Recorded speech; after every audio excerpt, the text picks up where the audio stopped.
Shalom, senang bertemu kembali dengan rekan-rekan pemuda pada persekutuan Antioquia Youth Fellowship sore hari ini.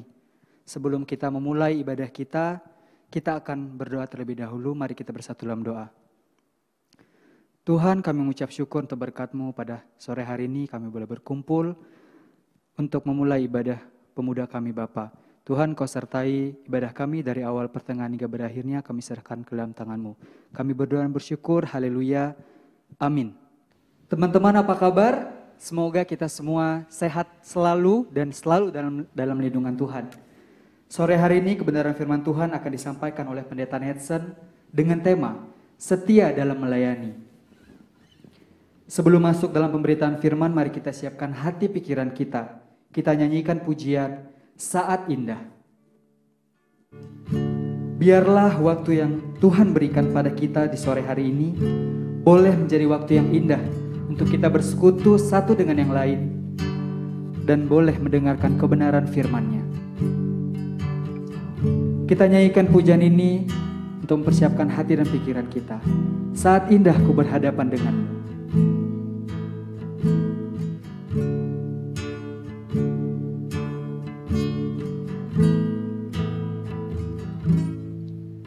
Saat indah ku berhadapan denganmu,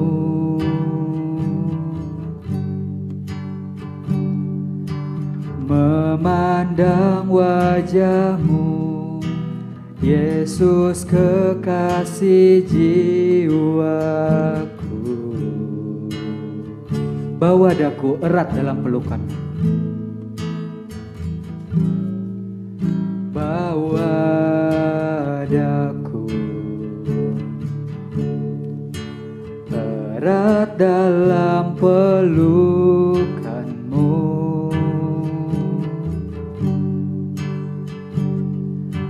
Menikmati kasih dan indahnya hadirat-Mu.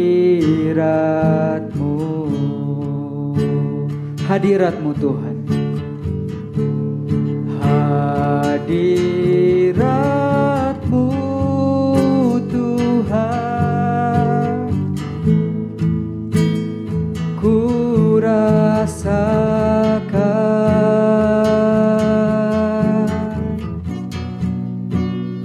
kekudusan-Mu Bapa, penuhiku.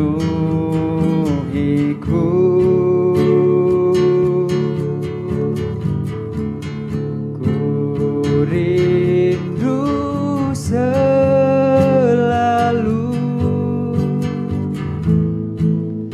diam dalam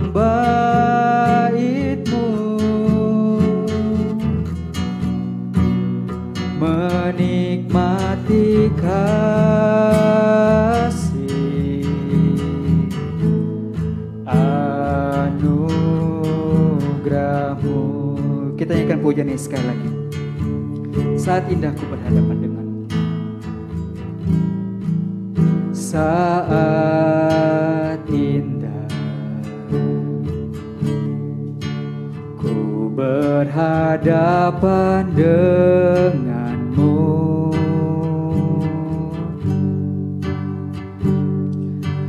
memandang wajah-Mu, Yesus kekasih jiwaku. Bawa daku erat dalam pelukan-Mu. Bawa daku erat dalam pelukan-Mu.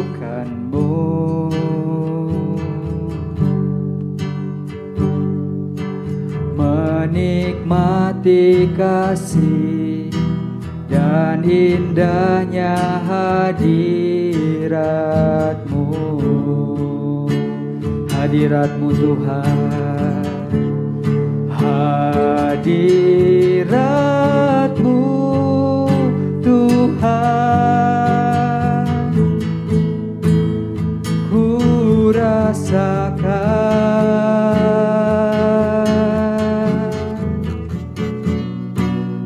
kekudusan-Mu Bapa, penuhiku.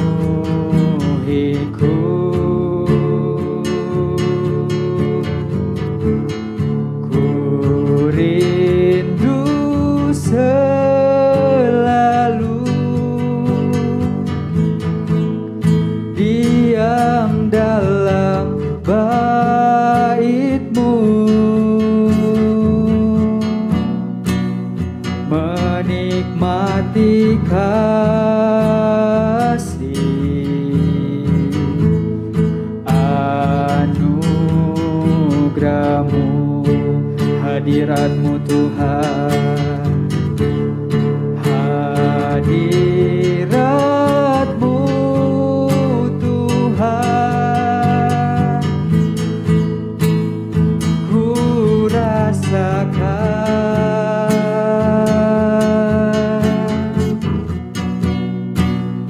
kekudusan-Mu Bapa, penuhiku.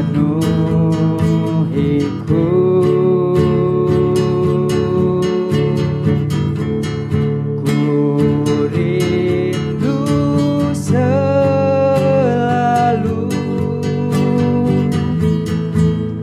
diam dalam bait-Mu, menikmati kasih anugerah-Mu, menikmati kasih, menikmati kasih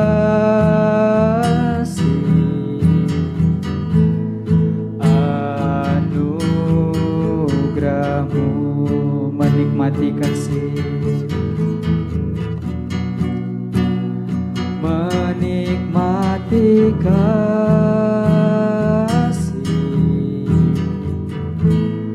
anugerah-Mu.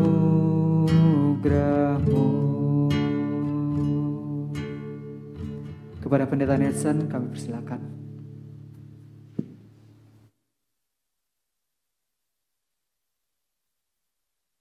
Shalom, selamat sore rekan-rekan muda yang dikasihi oleh Tuhan Yesus Kristus.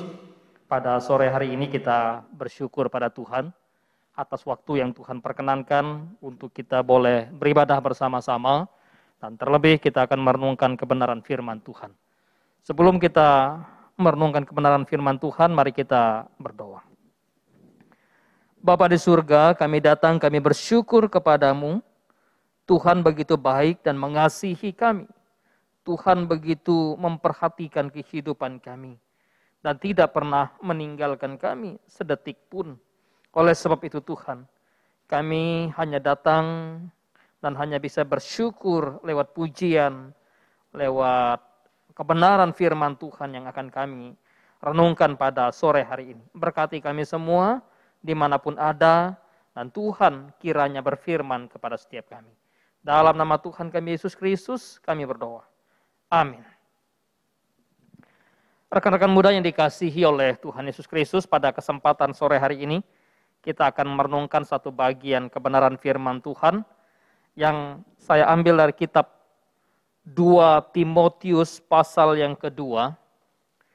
2 Timotius pasal 2 ayat 1 sampai ayat yang ke-10 menjadi landasan bagi kita untuk memikirkan satu tema yang sangat menarik pada sore hari ini. Demikian firman Tuhan. Sebab itu, hai anakku, jadilah kuat oleh kasih karunia dalam Kristus Yesus. Apa yang telah engkau dengar daripadaku di depan banyak saksi, percayakanlah itu kepada orang-orang yang dapat dipercayai, yang juga cakap mengajar orang lain. Ikutlah menderita sebagai seorang prajurit yang baik dari Kristus Yesus. Seorang prajurit yang sedang berjuang tidak memusingkan dirinya dengan soal-soal kehidupannya, supaya dengan demikian ia berkenan kepada komandannya. Seorang olahragawan hanya dapat memperoleh mahkota sebagai juara apabila ia bertanding menurut peraturan-peraturan olahraga. Seorang petani yang bekerja keras haruslah yang pertama menikmati hasil usahanya. Perhatikanlah apa yang kukatakan. Tuhan akan memberi kepadamu pengertian dalam segala sesuatu. Ingatlah ini, Yesus Kristus yang telah bangkit dari antara orang mati, yang telah dilahirkan sebagai keturunan Daud, itulah yang kuberitakan dalam Injilku. Karena pemberitaan Injil inilah aku menderita, malah dibelenggu seperti seorang penjahat. Tetapi firman Allah tidak terbelenggu. Karena itu aku sabar menanggung semuanya itu bagi orang-orang pilihan Allah, supaya mereka juga mendapat keselamatan dalam Kristus Yesus dengan kemuliaan yang kekal. Demikian jauh pembacaan firman Tuhan kita pada sore hari ini. Saudara-saudara, rekan-rekan muda yang dikasihi oleh Tuhan Yesus Kristus, jikalau kita mau jujur di dalam atau kepada diri kita masing-masing, ya, apalagi kalau konteksnya anak-anak muda, rekan-rekan muda yang mungkin punya pacar atau mungkin sebagian belum punya, kira-kira apa yang dipikirkan kalau pacar saudara tidak setia? Ya. Pasti saudara akan marah, bukan? Pasti saudara mungkin akan, sebagian mungkin akan mengatakan putus pada pacarmu itu ya. Atau sebaliknya, kalau saudara adalah orang yang sebetulnya mengkhianati pasangan saudara, pacar saudara, ya, lalu tidak setia, apa sih? Hubungan akan retak, hubungan akan hancur, hubungan akan tidak harmonis. Karena itu yang namanya kesetiaan sebetulnya menjadi satu kerinduan setiap orang gitu ya. Baik dalam konteks pacaran, dalam konteks membangun keluarga, hidup keluarga, dan bahkan juga di dalam konteks melayani atau relasi kita orang percaya dengan Tuhan pun tentu saja menuntut yang namanya kesetiaan. Ya, setia dalam melayani. Itulah yang menjadi bagian yang kita renungkan pada sore hari ini. Ketika kita bicara tentang kesetiaan atau setia, maka dalam konteks melayani Tuhan atau dalam konteks relasi manusia dengan Allah, dalam konteks sebagai pelayan Tuhan, maka kesetiaan atau setia adalah merupakan karakteristik hidup orang percaya, karakteristik seorang pelayan Tuhan, atau kualifikasi dari pelayan Tuhan. Jangankan kepada Tuhan, kepada dunia saja. Ya, dalam konteks saudara kerja di kantor, maka saudara dituntut untuk setia di dalam melayani mungkin customer saudara. Ya, apalagi yang namanya kepada Tuhan, maka kesetiaan atau setia adalah satu kualifikasi yang dituntut oleh Allah dari para orang percaya, dari pelayan-pelayannya, dari orang yang dipanggilnya. Bicara tentang kesetiaan atau bicara tentang setia, maka itu juga bicara kualitas seorang pelayan Tuhan. Tentu ada kualitas-kualitas lain, ada kualifikasi lain, ada karakteristik lain. Ya, dan salah satunya adalah kesetiaan. Yang lain misalnya satu kekudusan, ya, ketaatan dan sebagainya. Tetapi kita bicara tentang kesetiaan adalah bicara tentang bagaimana karakteristik seorang pelayan Tuhan. Mengapa pentingnya satu kesetiaan di dalam melayani Tuhan? Pelayan Tuhan tentu mereka adalah orang yang dipercayakan. Mereka yang mendapat satu kepercayaan dari Allah. Itulah yang Paulus ingin katakan kepada anak rohaninya, kepada Timotius. Ketika ia berkata, apa yang telah engkau dengar daripadaku di depan banyak saksi, percayakanlah itu kepada orang-orang yang dapat dipercayai. Seorang pelayan adalah seorang yang dapat dipercayai. Karena itu, tidak sembarang Tuhan mempercayakan sesuatu kepada hamba-hambanya. Ya, tentu saja Tuhan mempercayakan sesuatu kepada para hambanya, kepada para karyawannya. Dia mempercayakan karena dia percaya pada mereka. Dia mempercayakan satu tugas karena dia percaya pada mereka. Kalau orang disuruh menjadi pelayan misalnya ya, pelayan atau baik itu di berbagai dunia usaha, maka mereka atau orang yang punya usaha ini yakin bahwa orang yang dipercayakan untuk melayani pelanggan mereka, customer mereka adalah orang-orang yang profesional, orang-orang yang dapat dipercaya, orang-orang yang dapat diandalkan. Kalau tidak, betapa berbahayanya. Kalau bicara tentang misalnya restoran, kalau restoran, maka pemilik restoran mempercayakan kepada seorang pelayan yang dapat dipercayai misalnya, entah itu di bagian keuangan, entah itu di bagian mengurus menu, mengelola ya menu, entah itu di bagian penyajian, semua diberikan kepercayaan, semua. Mereka ketika mereka dijadikan pelayannya maka mereka mendapatkan satu kepercayaan. Apalagi ketika bicara tentang bagaimana seorang pelayan, seorang hamba ditugaskan oleh tuannya untuk memberikan atau menyiapkan makanan, menyiapkan minuman. Wah, itu bukan sesuatu yang main-main.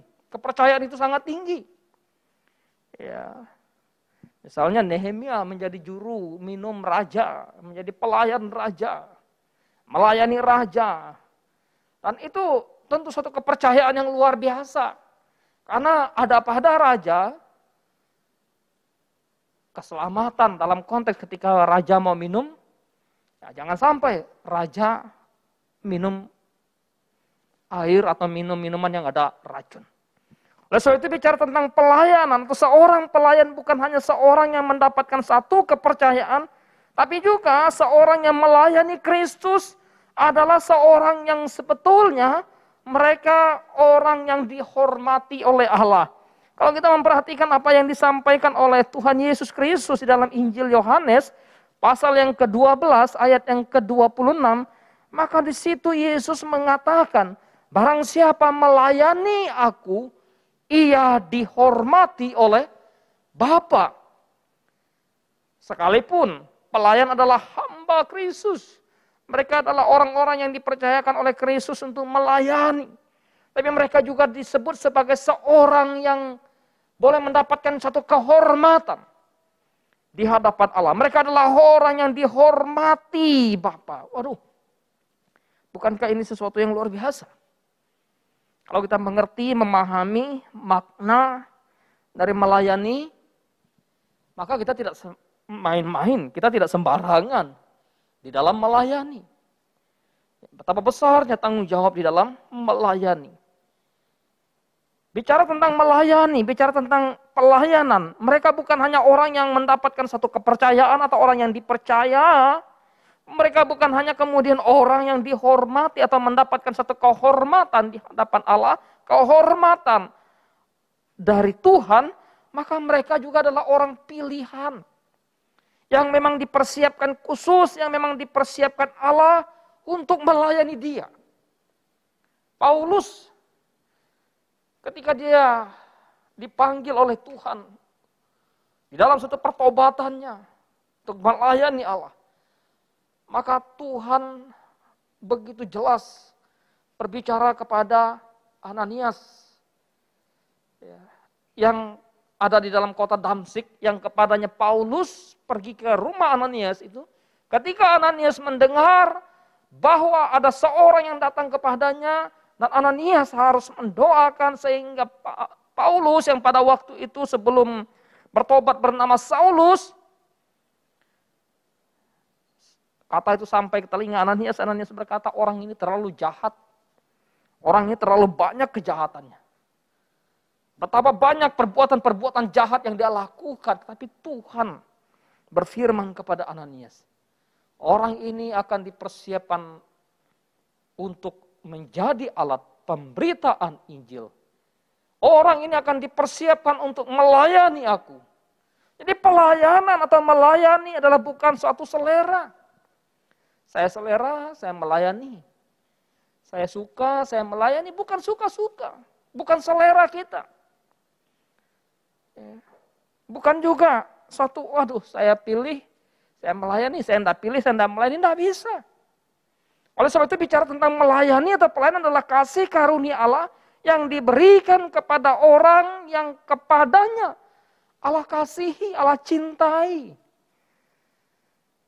Sehingga melalui bagian perenungan kita pada sore hari ini, kita betul-betul sebagai anak muda Kristen menyadari akan arti pentingnya melayani Tuhan. Melayani Tuhan memang memerlukan kesetiaan, karena itu apa yang menjadi kualifikasi dari seorang pelayan yang setia ketika mereka melayani. Berdasarkan bacaan kita, maka paling tidak ada beberapa hal yang ingin kita perhatikan. Yang pertama adalah bicara tentang kualifikasi seorang pelayan yang melayani dalam kesetiaan adalah ketika Paulus menggunakan satu analogi tentang seorang prajurit. Seorang prajurit yang sedang berjuang tidak memusingkan dirinya dengan soal-soal kehidupannya. Seperti yang supaya dengan demikian ia berkenan kepada komandan. Maka bicara tentang kualifikasi seorang pelayan yang setia, yang pertama adalah bagaimana ia mengutamakan pada perkenanan Tuhan. Dia merindukan, dia menginginkan, dia memfokuskan diri pada satu perkenanan komandannya. Perkenanan daripada Allahnya, perkenanan daripada pimpinannya. Kalau dalam konteks para prajurit yang perang ini, maka Paulus katakan, seorang pelayan seharusnya demikian, pelayan yang setia, dia tidak memusingkan diri dengan satu perkara yang kecil, perkara-perkara yang kecil yang mengganggu tugas, tanggung jawab, dan konsentrasi di dalam melayani Tuhan.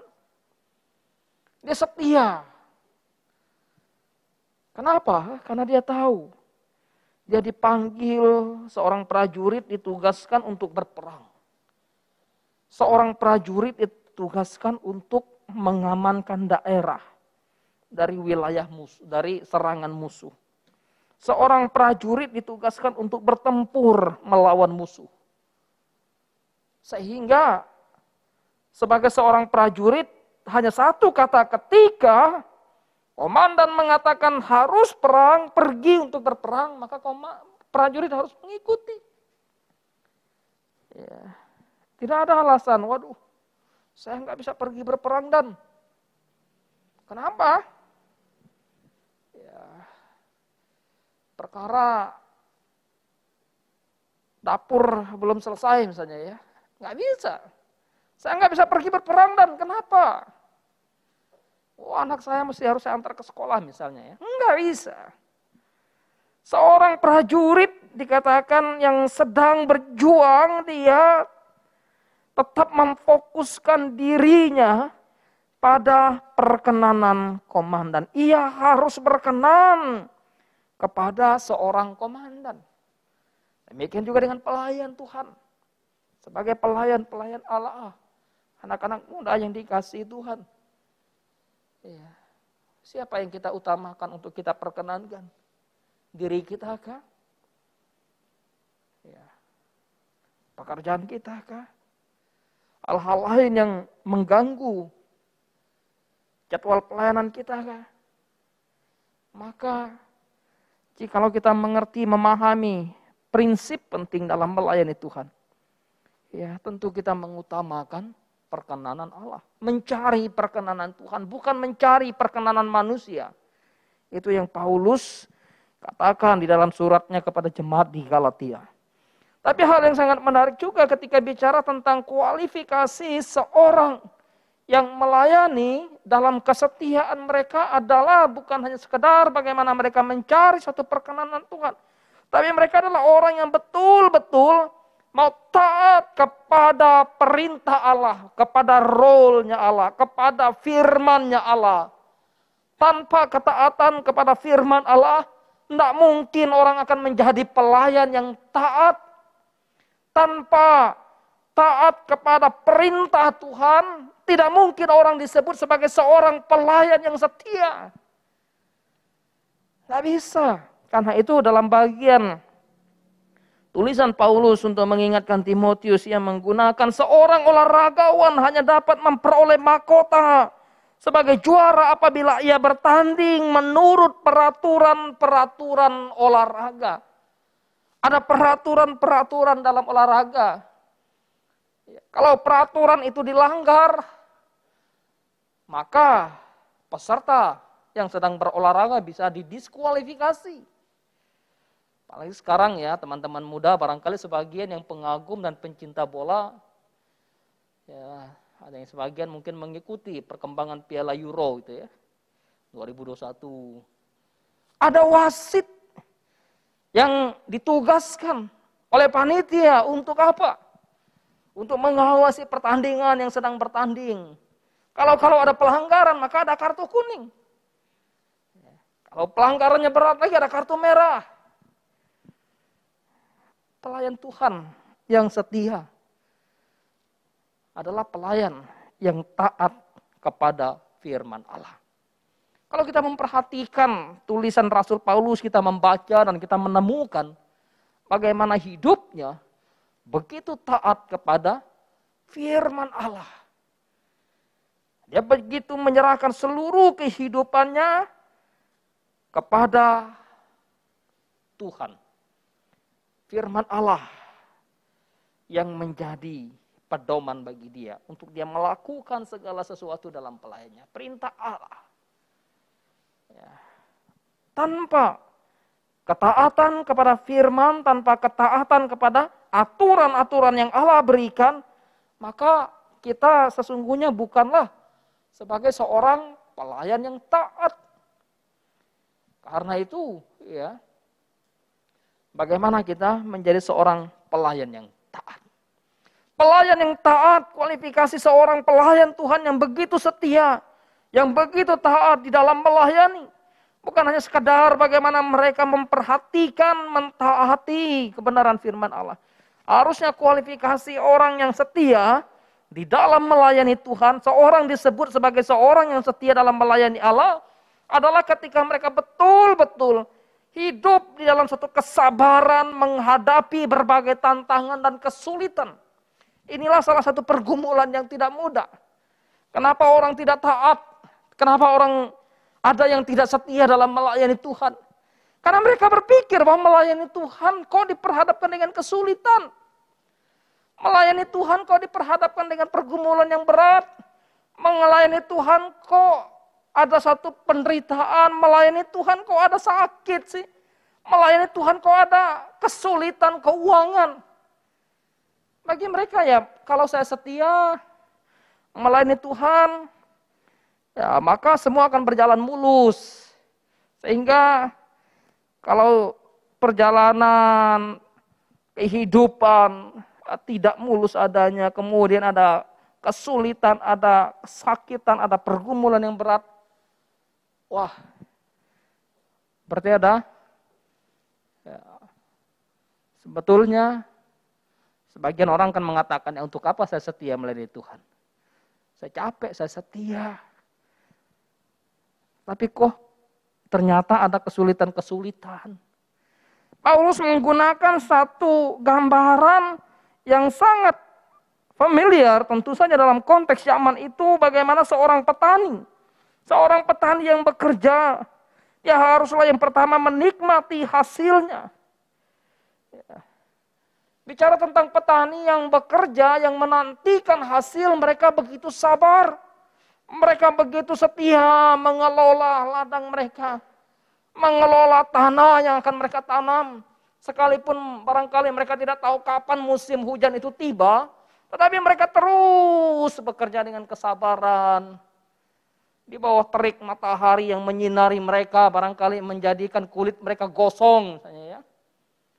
Waduh, di bawah tetesan hujan yang jatuh dari langit, dari atas.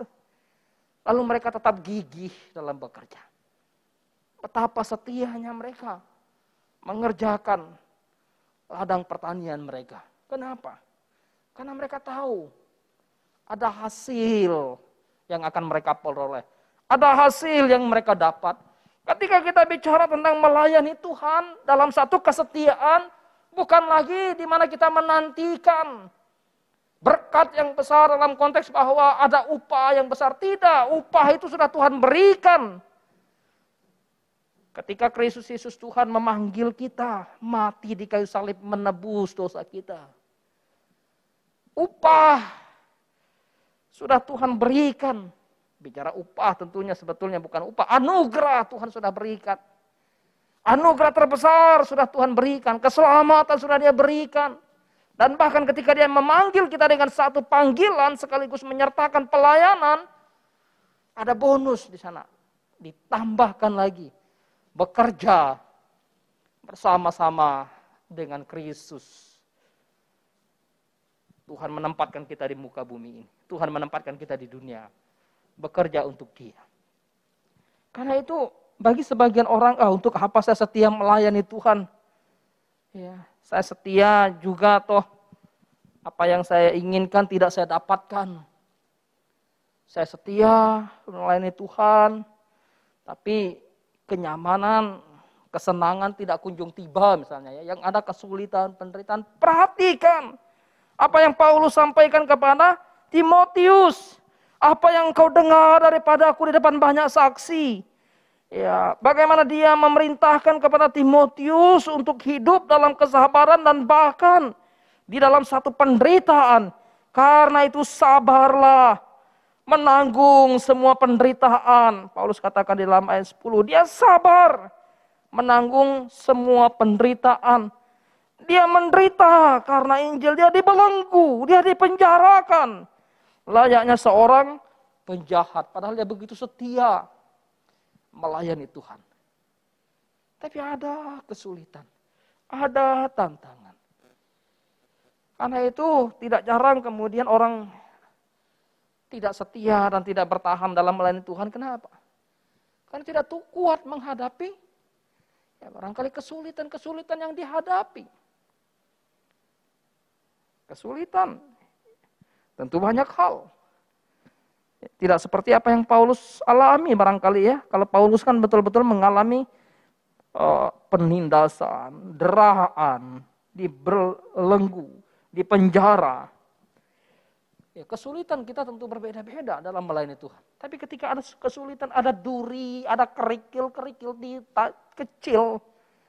Di dalam langkah kita melayani barangkali kita merasa, waduh, kok begini melayani Tuhan ya?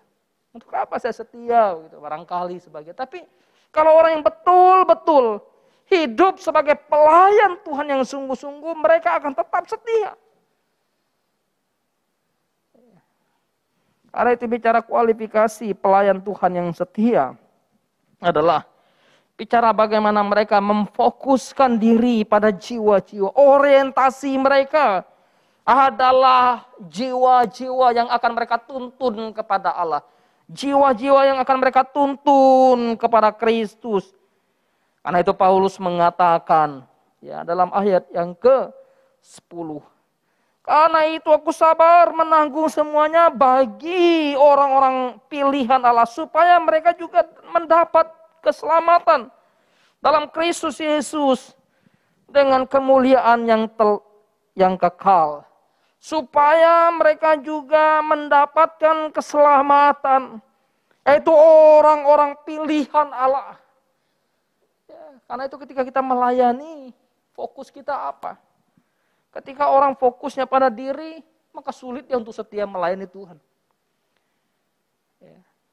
Ketika orang fokusnya bukan pada jiwa-jiwa, maka orang tidak mudah untuk setia. Bagaimana Kristus ketika dia datang ke dalam dunia. Dia betul-betul setia melakukan apa yang menjadi kehendak Bapa. Dia betul-betul setia mencari perkenanan Bapa, hidup dalam perkenanan Bapa. Ya betul-betul setia di dalam relasi dengan Bapa sehingga apa yang Bapa perintahkan, apa yang Bapa inginkan itu yang dia lakukan. Penderitaan yang berat, cawan pahit yang diminumnya, salib yang dipikulnya, darahnya yang akan tertumpah, tubuhnya yang akan terpecah, tidak menyurutkan langkah kesetiaannya di dalam melaksanakan misi, yaitu penyelamatan jiwa-jiwa yang dicintainya. Bapak, Ibu, saudara-saudara yang terkasih, teman-teman, anak-anak muda yang dikasihi oleh Tuhan, maka ketika kita bicara tentang melayani Tuhan di dalam kesetiaan, hanya akan mungkin terjadi ketika seseorang betul-betul menyadari akan kasih Allah yang besar di dalam kehidupannya. Ketika orang betul-betul menyadari kasih yang sejati, kasih yang besar, kasih yang diberikan kepadanya, kasih yang dia punyai, maka dia akan sungguh-sungguh berani berkorban dan setia untuk melayani Tuhan. Ada seorang bernama Liu Pewen. Ya, ini pada tahun 2011 lalu, ketika dia ingin melamar sang kekasihnya, Liu Pewen ini kemudian ditantang dalam candaan sang gadis yang ingin dilamarnya. Jika kamu ingin melamar saya, kamu harus memenuhi satu persyaratan. Yaitu kamu harus berjalan sejauh 1.600 kilometer. Kamu harus berjalan kaki sejauh 1.600 kilometer. Lalu untuk menemui kedua orang tua saya, kata gadis itu. Ya, lalu apa yang terjadi? Ya, apakah Pewen kemudian menyerah? Wah, saya menyerah, berjalan 1.600 kilometer, siapa yang sanggup gitu ya. Tetapi ternyata tidak menyurutkan semangatnya. Ya, tidak menyurutkan niatnya setelah kurang lebih hampir kurang lebih 6 minggu, di mana Pewen bersedia memenuhi syarat itu dan ia berjalan kaki sejauh 40 km per harinya. Dia jalani. Sampai pada akhirnya dia sampai di kampung sang gadis yang akan dia lamar. Apa tidak ada kekasih, apa tidak ada perempuan lain begitu yang tidak memberikan tawaran, yang tidak memberikan persyaratan, yang seperti yang dilakukan oleh gadis yang akan dipinangnya ini? Tentu saya yakin bahwa akan ada gadis-gadis yang lain. Tetapi mengapa dia begitu rela menjalani satu panggilan, satu perjalanan yang begitu panjang 1.600 km ini? Karena dia menyadari ada kasih yang besar dalam dirinya kepada sang kekasih yang akan dia lamar itu. Dia juga menyadari ada kasih yang sejati, ada kasih dari seorang gadis yang akan dia lamar kepada dia. Sehingga kasih itulah yang menggerakkan begitu setianya dia menempuh perjalanan 1.600 km itu. Jikalau saya dan saudara, kita anak-anak muda menyadari betapa kasih Kristus hebat, kasih Kristus sempurna, kasih Kristus agung, kasih Kristus besar bagi kita. Tidakkah kita setia di dalam melayani Dia? Kesetiaan. Orang kan setia barangkali karena belum mencapai apa yang dia inginkan gitu ya. Kalau orang, kalau sudah mencapai, barangkali tidak setia atau tidak. Tapi kita gitu kan, kita sudah dianugerahkan oleh Tuhan keselamatan. Maka di dalam melayani Tuhan itu bukan lagi untuk mengejar keselamatan itu. Kita akan bisa melayani Tuhan dengan setia tentunya. Bukan hanya sekedar ketika kita memiliki konsep yang benar tentang kasih, tapi juga ketika kita mengerti, memahami satu pengorbanan yang besar. Harusnya kita sadar, dia sudah berkorban terlalu besar untuk saya. Dia sudah berkorban terlalu mulia. Dia sendiri telah menyerahkan nyawa untuk kita. ketika kita melayani dia, bahkan sampai mati pun kita melayani dia, kita tidak akan pernah berkorban apa-apa untuk dia. Ingat, kalau kita setia, sungguh-sungguh melayani sampai darah bercucuran dan bahkan sampai nyawa kita, ya, kita korbankan, kita mati, itu pun tidak akan pernah menjadi korban yang kemudian, wah saya sudah berkorban melayani Tuhan. Tidak, karena dia sudah berkorban untuk kita. Dan kita hanya mengucapkan syukur kepada Tuhan atas apa yang Tuhan berikan. Orang akan melayani, orang akan setia kalau mereka ingin mencapai apa yang mereka inginkan. Kisah yang sangat menarik dari negara Filipina. Kisah tentang Benito. Dia seorang pemuda yang miskin dari kampung. Dia ingin merubah kehidupan keluarga mereka. Ketika ada satu pemberitahuan informasi bahwa kerajaan akan menerima seorang, akan menerima karyawan, menerima pekerja di sananya. Maka si Benito ini jalan dari kampungnya lalu menuju istana raja. Orang tuanya mengatakan, jangan, kamu masih terlalu muda. Kamu nggak mungkin diterima. Kamu dari kampung, kamu anak miskin. Kamu nggak mungkin bisa. Kedua orang tuanya mengatakan kepada Benito. Lalu Benito nekat. Jalan. Dari kampung yang begitu jauh. Sampailah dia ke istana raja. Sampai ke istana raja dia berkata, Raja, saya mendengar bahwa raja mencari seorang karyawan. Seorang pegawai. Betul, kata raja. Apakah engkau mau? Iya, saya mau. Tapi apakah engkau sanggup? Sebab banyak orang yang sudah melamar untuk menjadi pekerja, melakukan misi yang saya perintahkan namun mereka gagal. Saya akan menjalani. Saya akan setia pada raja, melakukan apa yang raja perintahkan. Oke. Karena waktu sudah malam, kamu kelihatan lelah, sekarang kamu tidur, kamu kembali ke kamar. Besok baru misi mulai berjalan. Kamu mulai bekerja.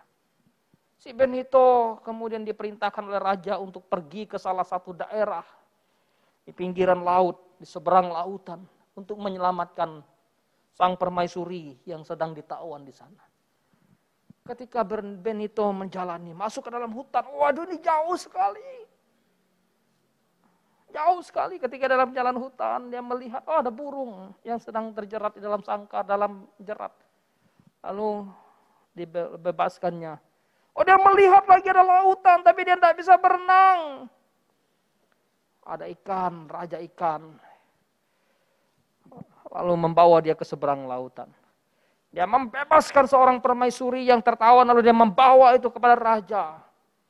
Pada akhirnya semua yang diperintahkan oleh raja, dia lakukan. Begitu setianya. Kenapa? Hanya karena ingin. Bagaimana dia merubah nasibnya, merubah hidupnya. Mencapai apa yang dia inginkan. Kesetiaan kita di dalam melayani. Bukan karena kita ingin mencapai harta. Bukan karena kita ingin mendapatkan uang. Kalau itu adalah tujuan dan target kita untuk setia, maka kita akan gagal. Kita akan jatuh dan kita akan tidak setia. Kesetiaan kita dalam melayani Tuhan. Karena kita sadar kasih Allah besar bagi kita. Kesetiaan kita dalam melayani Tuhan. Karena kita menyadari pengorbanannya telah dilakukan untuk kita di kayu salib. Bila Tuhan menolong kita, menjadikan kita anak-anak mudanya untuk menjadi pelayan Tuhan yang setia. Mari kita berdoa. Bapa di surga, kami datang, kami bersyukur padamu Tuhan pada sore hari ini. Kami diingatkan akan satu pengajaran, akan kesetiaan dalam melayani Tuhan. Ada banyak tantangan, ada banyak godaan, ada banyak tawaran dunia yang membuat kami terlena dan membuat kami tertarik untuk tidak setia dalam melayani Tuhan. Tapi kami terus bersyukur karena anugerah-Mu yang memampukan kami untuk setia dalam melayani Tuhan. Tolonglah kami anak-anak muda-Mu, supaya kami menjadi anak-anak muda yang terus hidup dalam melayani Tuhan. Dan dalam kesetiaan, Di dalam nama Tuhan kami Yesus Kristus kami berdoa. Amin.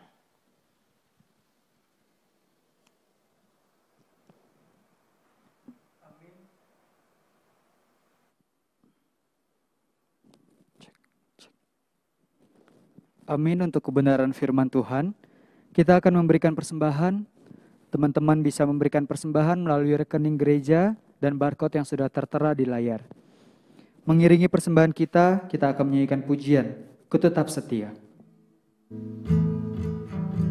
Biarlah lewat pujian ini kita diingatkan kembali untuk kita terus setia melayani Dia dan hidup seturut dengan kehendak-Nya.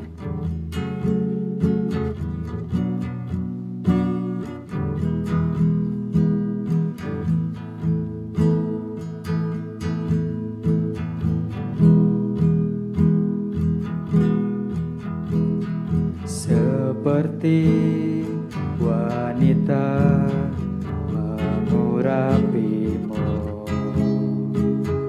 menangis di bawah kakimu. Demikian hidupku mau mengasihimu, Yesus, Engkau baik bagiku. Seperti wanita mengurapimu.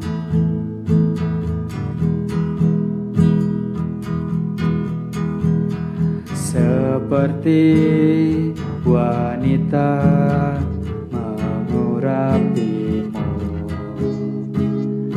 menangis di bawah kakimu. Demikian hidupku mau mengasihimu, Yesus, Engkau baik bagiku. Sampai akhir ku menutup mata, ku tetap setia menanti janjimu, sampai ku dapatkan mahkota kehidupanku. Ku tetap setia untuk melayanimu. Kita ingat pujiannya sekali lagi.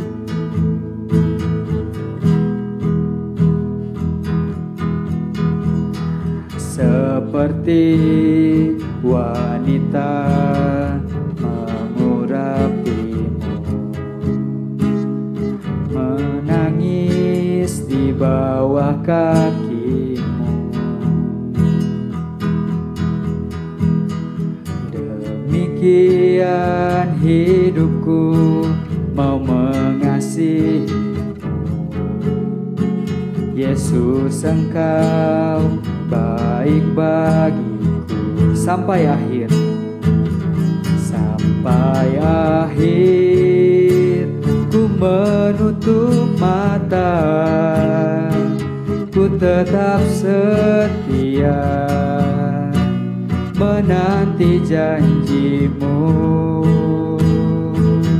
sampai ku dapatkan mahkota kehidupanku. Ku tetap setia untuk melayanimu. Sampai akhir ku menutup mata, sampai akhir ku menutup mata, ku tetap setia menanti janjimu, sampai ku dapatkan mahkota kehidupanku. Ku tetap setia untuk melayanimu. Ku tetap setia, ku tetap setia untuk melayanimu. Ku tetap setia, ku tetap setia untuk melayanimu. Doa persembahan, penutup dan berkat kepada Pendeta Netson. Teman-teman, mari kita tundukkan kepala, kita berdoa. Bapa dalam surga, kami bersyukur kepadamu ya Tuhan, atas penyertaan Tuhan bagi ibadah kami, ibadah Antioquia Youth Fellowship pada sore hari ini. Yang bersyukur untuk segala puji-pujian yang boleh kami naikkan pada Tuhan, bersyukur untuk kebenaran firman-Mu, dan saat ini kami bersyukur untuk persembahan yang boleh kami kumpulkan. Kami menyadari bahwa Tuhan telah memberkati kami terlebih dahulu. Tuhan telah mengorbankan diri dalam Yesus Kristus yang mati di kayu salib menebus dosa kami. Dan ketika kami memberikan persembahan, itu hanyalah rasa syukur kami yang boleh kami berikan kepada Tuhan, yang begitu kecil dibandingkan dengan pengorbanan Kristus bagi kami. Karena Tuhan ajar kami bukan saja mempersembahkan harta benda, uang kami, tapi juga ajar kami mempersembahkan hidup kami, mempersembahkan hati kami untuk dipakai oleh Tuhan, menjadi alat di dalam tangan Tuhan, menjadi pelayan Tuhan yang setia. Berkati pengurus yang akan mengelola setiap persembahan, yang berdoa untuk setiap rekan-rekan muda yang dikasihi Tuhan, di dalam berbagai pergumulan hidup yang mereka hadapi. Tuhan memberkati mereka yang bergumul dengan studi. Biarlah Tuhan juga memimpin mereka dengan segala hikmat bijaksana, sehingga setiap studi mereka boleh mereka jalan ini dengan baik, dengan takut akan Tuhan, dan mereka juga boleh menyelesaikan tepat pada waktu yang Tuhan berikan kepada mereka. Tuhan juga memberkati rekan-rekan muda dalam pekerjaan mereka, sertai biarlah Tuhan pimpin setiap mereka dengan segala hikmat, pengertian, dan bijaksana. Di dalam pelayanan juga Tuhan terus memberkati. Dalam keluarga Tuhan juga menyertai. Terima kasih Tuhan untuk ibadah kami pada sore hari ini. Dan kami akan kembali melanjutkan aktivitas kami masing-masing. Kami sudah selesai ibadah dan kiranya berkat dari Tuhan menyertai kami sekalian. Teman-teman muda yang dikasihi Tuhan, arahkan hatimu pada Tuhan dan terimalah berkat daripadanya. Kasih karunia dan damai sejahtera dari Allah Bapa kita di surga, persekutuan yang indah dalam Tuhan kita Yesus Kristus, pimpinan, kekuatan, penghiburan, dan pengajaran dari Allah Roh Kudus, menyertai saudara sekalian, dari sekarang sampai selama-lamanya. Amin. Bapa, terima kasih. Bapa, terima kasih. Bapa di dalam surga, ku berterima kasih. Amin.